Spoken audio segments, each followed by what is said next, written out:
Terima kasih kami padamu.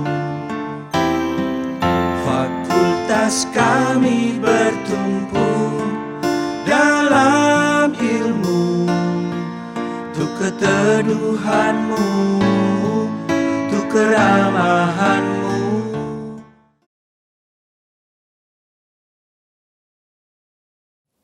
Assalamualaikum warahmatullahi wabarakatuh. Selamat pagi, ini adalah pertemuan keempat di mata kuliah Histologi Veteriner 1.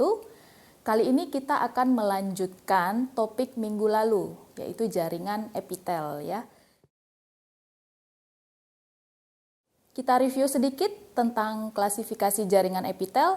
Minggu lalu kita sudah mempelajari epitel pipih selapis, epitel pipih banyak lapis, dan epitel kubus sebaris. Hari ini kita akan lanjutkan dengan 4 tipe jaringan epitel yang lain. Yang pertama ada epitel silindris sebaris. Berikut adalah gambaran skematis dari epitel silindris sebaris. Kalau kita lihat bentuk selnya tentu saja silindris ya, dengan intinya lonjong dan dekat ke arah basal. Pada tubuh, epitel silindris sebaris bisa kita jumpai contohnya pada usus halus dan uterus. Ini adalah gambaran dari usus halus, gambaran histologis usus halus ya. Jika kita perbesar pada bagian permukaan atau bagian mukosa, itu akan kita lihat adanya gambaran epitel silindris sebaris.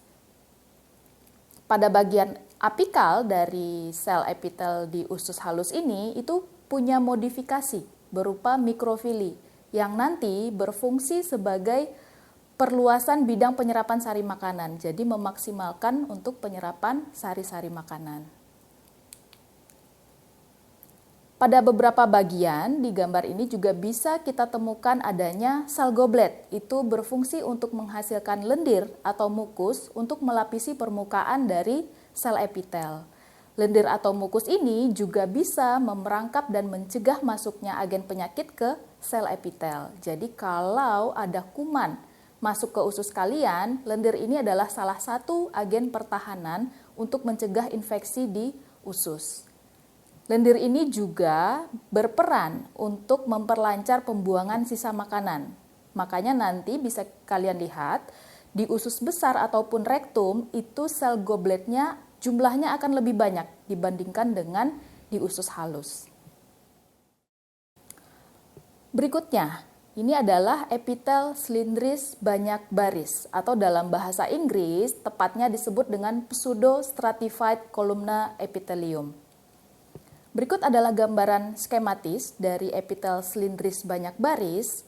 Sekilas epitel ini terlihat memiliki lebih dari satu lapis sel karena posisi intinya ada yang di dekat basal dan ada yang di bagian atasnya.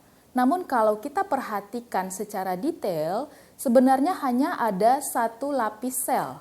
Makanya disebut dengan pseudo-stratified. Jadi kalau kalian perhatikan strukturnya di sini, semua sel ternyata itu berpijak pada membran basal, tetapi tidak semua sel mencapai bagian apikal, makanya disebut pseudo-stratified. Epitel silindris banyak baris di tubuh contohnya bisa ditemukan di trachea dan ductus epididymis. Ini adalah gambaran histologis dari trachea. Jika kita perbesar pada bagian mukosa, kita bisa mengidentifikasi epitel silindris banyak baris dengan silia pada apikalnya. Gerakan silia di trachea itu akan membantu mencegah masuknya benda asing ke paru-paru yang dicirikan dengan nanti adanya respon batuk maupun bersin.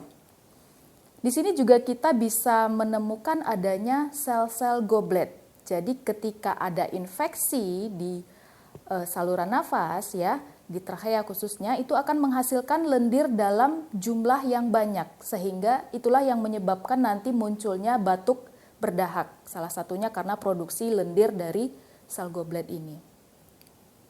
Nah, ini adalah gambaran histologis dari ductus epididymis. Jadi ductus epididymis itu adalah tempat pematangan spermatozoa pada hewan jantan. Disinilah spermatozoa disimpan sementara untuk dimatangkan.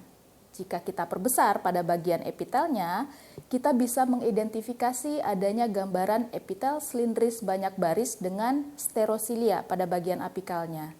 Sterosilia dari strukturnya tentu lebih panjang dibandingkan dengan tadi mikrofili maupun silia. Jenis epitel berikutnya itu adalah epitel peralihan. Epitel ini bisa ditemukan di saluran urinaria. Kenapa disebut dengan epitel peralihan? Itu karena bentuk selnya poligonal, jadi tidak pipih, tidak kubus, ataupun silindris, serta bentuknya bisa berubah-ubah saat sedang terisi ataupun saat sedang kosong. Nah, kalau dilihat bentuk sel dari epitel peralihan saat kosong itu lebih ke arah poligonal kuboidal. Sedangkan jika saat terisi atau saat tertekan urin, maka bentuk selnya akan memipih, terutama pada bagian apikal, seperti yang dilihat di gambar. Pada lapisan atas di epitel peralihan itu terdapat lapisan sel-sel payung yang berfungsi untuk melindungi sel-sel di bawahnya.